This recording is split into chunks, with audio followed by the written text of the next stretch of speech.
राजकुमारी नंदिता को झील में नहाता हुआ देख राजकुमार युजवेंद्र धीरे धीरे उनकी तरफ बढ़ ही रहे थे कि तभी उन्हें ये एहसास हुआ कि उनकी गर्दन पर किसी ने तलवार रख दी है। युजवेंद्र समझ चुके थे कि वो होशियारी नहीं कर सकते। ऐसे में वो धीरे से पलटे। चूंकि राजकुमार एक व्यापारी के भेष में थे तो उनके भाई द्वारा भेजे गए गुप्तचरों ने ये समझा कि साधु भेष बदल कर घूम रहे हैं। साधु जो झाड़ियों में लाल हीरा ढूंढ रहे थे, जैसे ही उन्हें ताबीज मिली वो दौड़ते हुए झील की तरफ पहुंचे। उन्होंने देखा कि कुछ गुप्तचर एक आदमी के ऊपर तलवार ताने खड़े हैं। वहीं सामने नंदिता झील में स्नान कर रही थी।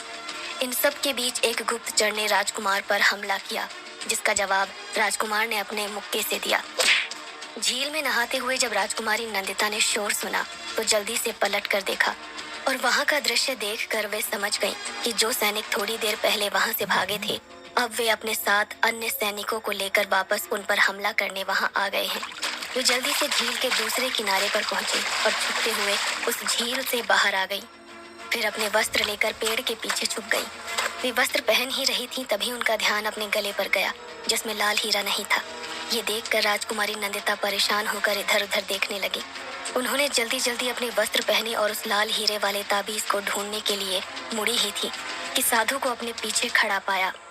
राजकुमारी नंदिता चिंतित होते हुए बोली, साधु बाबा, आपने कितनी देर लगा दी यहाँ वापस आने में? हमें हमारा लाल हीरे का ताबीज नहीं मिल रहा है। लगता है हम सैनिकों के साथ मुठभेड़ में वो कहीं गिर गया है। हम जब नहा रहे थे तो तभी वे सैनिक वापस आते हुए दिखे। हम जैसे तैसे अपनी जान बचाकर वहां से निकल गए हैं, परंतु अब पता नहीं ये लोग किस अजनबी पर हमला कर रहे हैं। तभी साधु उन्हें हीरे वाला ताबीज थमाते हुए बोले, आप परेशान ना हो राजकुमारी नंदिता। सबसे पहले ये ताबीज पहनिए और यहाँ से निकलिए, क्योंकि हमारे पास इतना समय नहीं है कि हम यहाँ रहकर पता लगाएं कि हमला किस पर हो रहा है। यहाँ रहना हम दोनों के लिए ही खतरे से खाली नहीं है। हम जितना जल्दी यहाँ से निकलेंगे उतना ही अच्छा होगा। राजकुमारी नंदिता ने झट से वो ताबीज पहना और साधु की बात सुन वहां से जाने के लिए तैयार हो गई। साधु राजकुमारी नंदिता को लेकर झाड़ियों के पीछे से छुपते हुए वहीं शिवलिंग के पीछे जाकर छुप गए, जो बड़े से बरगद के पेड़ के आड़ में था। उन्होंने राजकुमारी नंदिता से कहा, राजकुमारी नंदिता, अभी थोड़ी देर हमें यहीं छुप जाना चाहिए। जब ये सैनिक यहाँ से चले जाएंगे तब हम उधमपुर राज्य की सीमा में प्रवेश करेंगे, क्योंकि बार बार इस तरह गुप्तचर व सैनिकों का आना हमें किसी बड़े खतरे का संकेत दे रहा है। इधर राजकुमार युजवेंद्र अपने ही राज्य के सैनिकों को अपने ऊपर हमला करते देखकर हैरान थे। उन्हें समझ नहीं आ रहा था कि वे सैनिक भला उन पर हमला क्यों कर रहे हैं। तभी एक सैनिक घोड़े से उतरते हुए अपनी तलवार से उन पर प्रहार करने लगा। प्रहार करते करते वो राजकुमार युजवेंद्र के पास आया तो उनकी दाढ़ी देखकर बोला, अरे, लगता है ये वही साधु है जो हमारी राजकुमारी नंदिता को लेकर गायब हो गया था। देखो, इनकी लंबी दाढ़ी देखकर तो यही लग रहा है। दूसरा सैनिक भी आगे बढ़ते हुए बोला, शायद तुम सही कह रहे हो। चलो, इन्हें बंदी बनाकर हम राजकुमार के पास ले चलते हैं। वे अपने हाथों से इन्हें मृत्यु के घाट उतार देंगे। राजकुमार युजवेंद्र उन सैनिकों का मुकाबला करते करते उनकी बातें सुन रहे थे और वे सोच में थे कि आखिर ये किस राजकुमार के पास जाने की बात कर रहे हैं। मैंने तो इन्हें नहीं भेजा, क्योंकि ना तो ये मेरे गुप्तचर हैं और ना ही मेरे सैन्य दल के सैनिक। राजकुमार का ध्यान थोड़ी देर के लिए इन बातों पर गया ही था कि तभी सामने वाले सैनिक की तलवार के वार से उनकी दाढ़ी हट गई। अब उनकी असली पहचान सबके सामने थी। उधमपुर राज्य के राजकुमार युजवेंद्र को अपने सामने देख सारे सैनिक अपने हथियार नीचे रखकर हाथ जोड़कर खड़े हो गए और उनका अभिवादन करते हुए क्षमा मांगने लगे। राजकुमार युजवेंद्र की जय हो। हमें क्षमा करें राजकुमार जी, हमसे बहुत बड़ी भूल हो गई जो हमने आपके ऊपर हमला किया। राजकुमार युजवेंद्र अपनी पहचान खुल जाने के बाद अपने असली रूप में आ गए और उन सैनिकों से पूछने लगे, तुम लोग यहाँ पर क्या कर रहे हो? इस जंगल के रास्ते तो कोई भी नहीं आता है। फिर तुम्हें यहाँ किसने भेजा? और अभी तुम साधु को पकड़कर किसके पास ले जाने की बात कर रहे थे?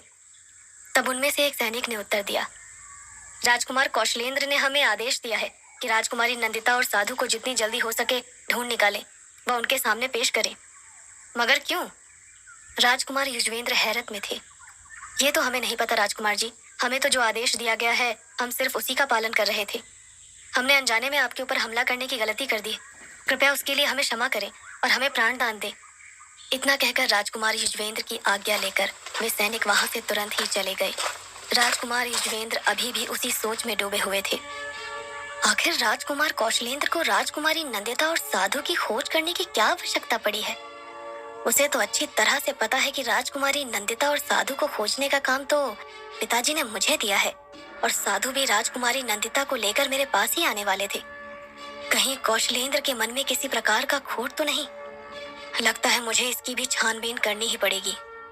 राजकुमार युजवेंद्र यही सब सोचते हुए झील के किनारे घूम रहे थे। तभी उनकी नजर किसी चमकती हुई वस्तु पर पड़ी। राजकुमार युजवेंद्र उस चमकती हुई वस्तु के पास जाकर उसे ध्यान से देखने लगे तो वह किसी स्त्री का कंगन था। राजकुमार ने उसे उठाया और देखा तो उस पर सहमलपुर राज्य के राजकोष का निशान था। उसे देख राजकुमार युजवेंद्र आश्चर्य और हताश से बोले, ओह, तो झील में नहाने वाली युवती कोई और नहीं बल्कि स्वयं राजकुमारी ही थी। वो मेरे इतने करीब थी और मैं मूर्ख ही समझ ही नहीं सका। ये तो मुझसे बहुत बड़ी भूल हो गई। अब जितना जल्दी हो सके उन्हें खोजना ही होगा। वैसे भी अभी ज्यादा दूर नहीं निकली होंगी। ये सोचकर राजकुमार युजवेंद्र राजकुमारी नंदिता का कंगन लेकर वहां से निकल पड़े। वे चारों तरफ राजकुमारी नंदिता और साधु को ढूंढ रहे थे। राजकुमारी नंदिता को ढूंढते हुए राजकुमार युजवेंद्र के दिमाग में बार बार उनकी वही छवि आ जाती जो उन्होंने थोड़ी देर पहले देखी थी, जब राजकुमारी नंदिता झील के ठंडे पानी में अटखेलियां कर रही थी। राजकुमारी नंदिता की खूबसूरती राजकुमार युजवेंद्र के दिलो दिमाग में बस चुकी थी। राजकुमार युजवेंद्र और उन सैनिकों के वहां से निकलते ही साधु राजकुमारी नंदिता को लेकर उस पेड़ की आड़ से बाहर निकल आए और आसपास देखकर ये तसल्ली करने लगे कि कहीं कोई खतरा तो नहीं है। जब उन्हें जंगल का मार्ग खाली व शांत लगा तो वे राजकुमारी नंदिता के साथ उधमपुर राज्य की सीमा की ओर बढ़ने लगे। कुछ ही समय में वे लोग उधमपुर राज्य में पहुंच गए। सुबह का वक्त था, इसीलिए वहां की जनता अपने रोजमर्रा के कामों की शुरुआत ही कर रही थी। साधु और राजकुमारी नंदिता अपने चेहरे ढककर छुपते छुपाते एक ऐसी जगह पहुंचे जहां वे कुछ समय के लिए छुपकर रह सके। जंगल में राजकुमारी नंदिता के ऊपर हुए हमले से साधु बहुत चिंतित थे। उन्होंने राजकुमारी नंदिता को एक आश्रम में ले जाकर ठहरा दिया जो काफी लंबे समय से खाली पड़ा हुआ था। राजकुमारी ने भी अपनी तसल्ली के लिए आश्रम में चारों तरफ घूमकर देख लिया, लेकिन उन्हें वहां किसी तरह का खतरा महसूस न हुआ। उन्होंने अपने आप को वहां पूरी तरह सुरक्षित पाया, इसीलिए वे निश्चिंत होकर वहां ठहर गईं। राजकुमारी नंदिता को उस आश्रम में छोड़ साधु कुछ समय के लिए एक जरूरी काम बताकर वहां से चले गए। साधु के जाने के बाद राजकुमारी नंदिता विश्राम करने लगी, परंतु अब उन्हें जोरों की भूख लगने लगी थी, इसीलिए उन्हें विश्राम करना अच्छा नहीं लग रहा था। वे आश्रम में इधर उधर घूमकर किसी फलदार वृक्ष की तलाश कर रही थी। ऐसे तो वहां कई सारे वृक्ष लगे हुए थे, पर उन्हें एक भी फलदार वृक्ष ना दिखा। वे बेमन से वापस आश्रम की तरफ लौट आई।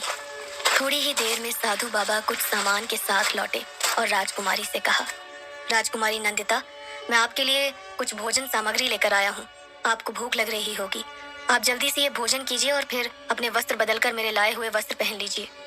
यह सुनकर राजकुमारी नंदिता हैरान होकर पूछने लगी, पर मेरे वस्त्रों में क्या बुराई है? मैंने तो उन्हें झील के पानी में धोकर साफ भी कर लिया था। तब साधु उन्हें समझाते हुए बोले, अरे नहीं नहीं, मेरा वह मतलब नहीं था। दरअसल मैं नहीं चाहता कि कोई भी आपको इन राजसी वस्त्रों में देखकर आपको तुरंत पहचान ले। आप मेरे द्वारा लाए हुए वस्त्र पहन लीजिए और एक व्यापारी के वेश में हम राजमहल में प्रवेश करेंगे। साधु की बात समझकर राजकुमारी नंदिता ने ठीक वैसा ही किया। पहले उन्होंने भरपेट भोजन किया और फिर अपना राजसी वेश त्याग कर एक साधारण से व्यापारी के वेश में आ गईं। इसके बाद उन्होंने अपने लाए हुए सामान में से एक कलम और कागज निकाला और पत्र लिखने बैठ गए।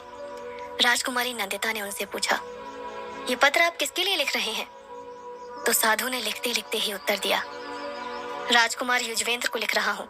उन्हें सूचित कर रहा हूँ कि मैं राजकुमारी नंदिता और लाल हीरे को लेकर उधमपुर राज्य में आ चुका हूँ, परंतु राजकुमारी की जान को यहाँ खतरा महसूस हो रहा है।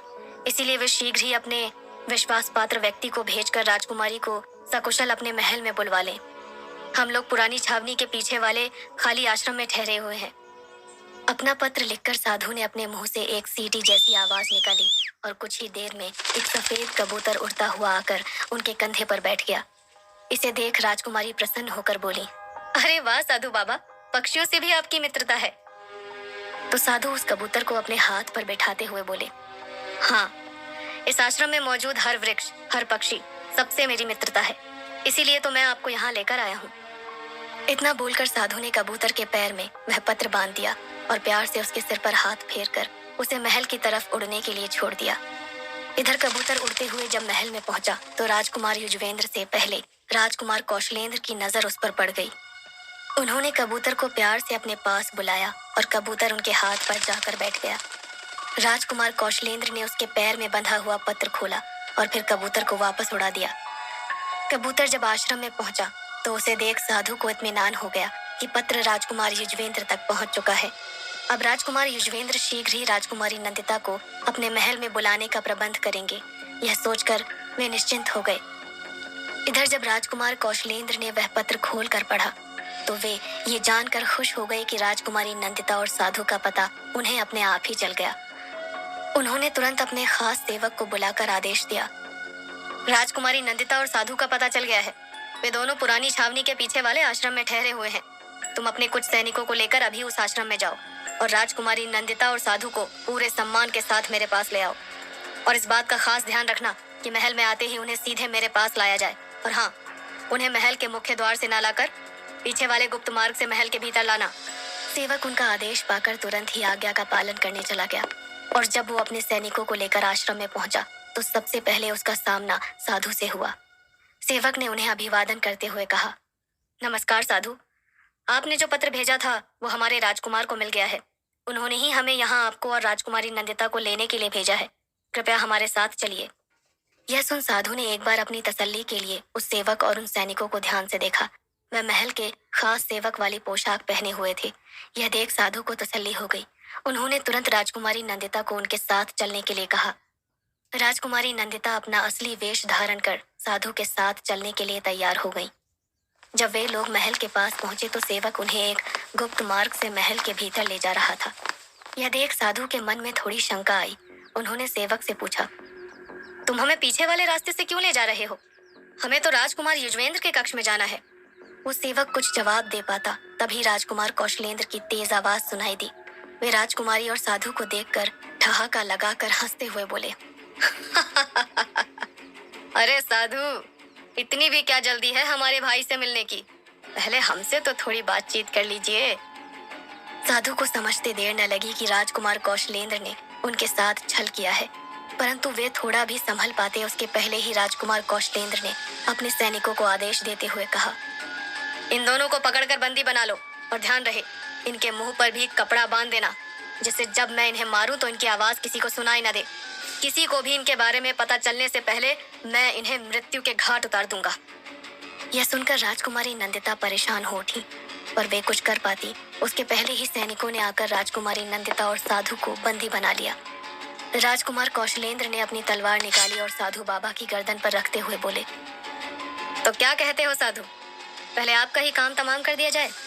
वो क्या है ना, राजकुमारी नंदिता इतनी सुंदर और कोमल है कि उन्हें मारने का थोड़ा दुख तो हमें भी होगा, इसीलिए उन्हें आपके बाद। इतना कहकर राजकुमार कौशलेंद्र ने जैसे ही अपनी तलवार उठाई, उन्हें महाराज सूर्य प्रताप की आवाज सुनाई दी। महाराज बहुत गुस्से में दंदनाते हुए उधर ही चले आ रहे थे। राजकुमार कौशलेंद्र ने पलट कर देखा तो उनके पीछे महारानी और राजकुमार युजवेंद्र भी थे। महाराज क्रोधित होते हुए बोले, यह क्या तरीका है राजकुमार कौशलेंद्र? हमें तुमसे यह उम्मीद तो बिल्कुल ना थी। तुमने अपने सगे भाई के साथ इतना बड़ा छल किया। तुम्हें अच्छी तरह पता था कि राजकुमारी नंदिता को यहाँ लाने के लिए मैंने ही राजकुमार युजवेंद्र से कहा था। तुम जानते हो ना कि राजकुमारी नंदिता का मिलना उनके लिए कितना जरूरी था। उसके बावजूद तुम इन दोनों को खत्म करना चाहते हो। अपने पिता का क्रोध देख राजकुमार कौशलेंद्र घबरा गए और उनके हाथ से छूटकर तलवार वहीं गिर गई। वे माफी मांगते हुए बोले, क्षमा कर दीजिए पिताजी, पता नहीं मैं ऐसी गलती कैसे कर बैठा। मैं सत्ता के लालच में आकर इतना बड़ा पाप कर गया, पर आगे से ऐसा नहीं करूंगा। कृपया मुझे क्षमा करें। महाराज ने राजकुमार कौशलेंद्र की एक ना सुनी और सैनिकों को आदेश दिया, जाओ, जाकर राजकुमार को बंदी गृह में डाल दो। हमारे राज्य में ऐसे छल कपट के लिए कोई जगह नहीं है। फिर उन्होंने तुरंत ही साधु और राजकुमारी को आजाद कर दिया। साधु और राजकुमारी को महाराज का इस तरह आकर उनको बचाना अच्छा लगा। साधु ने राजकुमारी नंदिता की ओर इशारा करते हुए कहा, महाराज, यही है राजकुमारी नंदिता जो राजकुमार युजवेंद्र को श्राप मुक्त कर सकती है। तभी महारानी शंका जताते हुए बोली, परंतु अभी आपने हमें लाल हीरा तो दिखाया ही नहीं। बिना लाल हीरे के राजकुमारी नंदिता कुछ ना कर पाएंगी, ऐसा आपने ही तो कहा था। फिक्र ना कीजिए, लाल हीरा मेरे पास ही है। राजकुमारी नंदिता बीच में ही बोल पड़ी। यह देख महाराज और महारानी ने साधु से कहा, ठीक है, पर पहले हम अपनी आंखों से देखना चाहेंगे कि राजकुमार युजवेंद्र के छूने से राजकुमारी नंदिता पत्थर में बदलती हैं या नहीं। साधु अपने चेहरे पर हल्की मुस्कान लिए हुए बोले, बिल्कुल महाराज, आप चाहें तो अभी तसल्ली कर लें। राजकुमार युजवेंद्र, आप राजकुमारी नंदिता को अभी यहीं स्पर्श करके देख लीजिए। राजकुमार युजवेंद्र अपने सामने खड़ी राजकुमारी नंदिता को निहार ही रहे थे। उनकी सुंदरता को देख वे पूरी तरह सम्मोहित हो चुके थे। इसीलिए अब मन ही मन वे डर भी रहे थे कि कहीं राजकुमारी उनके छूते ही पत्थर में न बदल जाए। उन्होंने बहुत हिम्मत करके अपना हाथ आगे बढ़ाया और राजकुमारी को स्पर्श किया। राजकुमारी में कोई परिवर्तन नहीं हुआ, वे जैसी थी वैसी ही रही। यह देख राजकुमार युजवेंद्र ने उन्हें गले से लगा लिया, परंतु अब भी राजकुमारी नंदिता में कोई बदलाव नहीं आया। अपने पुत्र को श्राप मुक्त जानकर महारानी बहुत खुश हुई। वे साधु बाबा से बोली, आपने अपने कहे मुताबिक हमारे पुत्र को श्राप से मुक्त करवा दिया है। अब हम कल ही इन दोनों का विवाह करवा देंगे और राजकुमार युजवेंद्र को उधमपुर का महाराज घोषित कर देंगे। वे सब लोग खुशी मना ही रहे थे कि महाराज ने कहा, नहीं, मैं अभी विवाह नहीं करवा सकता। यह सुन सभी लोग चिंतित होकर बोले, मगर क्यों? तब उन्होंने राजकुमारी की ओर देखते हुए कहा, अभी सिर्फ राजकुमार युजवेंद्र श्राप मुक्त हुए हैं, परंतु राजकुमारी अभी तक श्रापित है या नहीं यह मुझे नहीं पता। इसके लिए इन्हें राजकुमार युजवेंद्र को चूम कर देखना पड़ेगा। अगर वे इनके चुंबन से जलकर राख में ना बदलें, तभी मैं इस विवाह को मंजूरी दे पाऊंगा। इस परीक्षा के बिना मैं इन दोनों के विवाह के लिए तैयार नहीं हूँ। क्या नंदिता के चूमने से युजवेंद्र जलकर राख हो जाएगा, या वो होगा उसके जीवन का पहला चुंबन?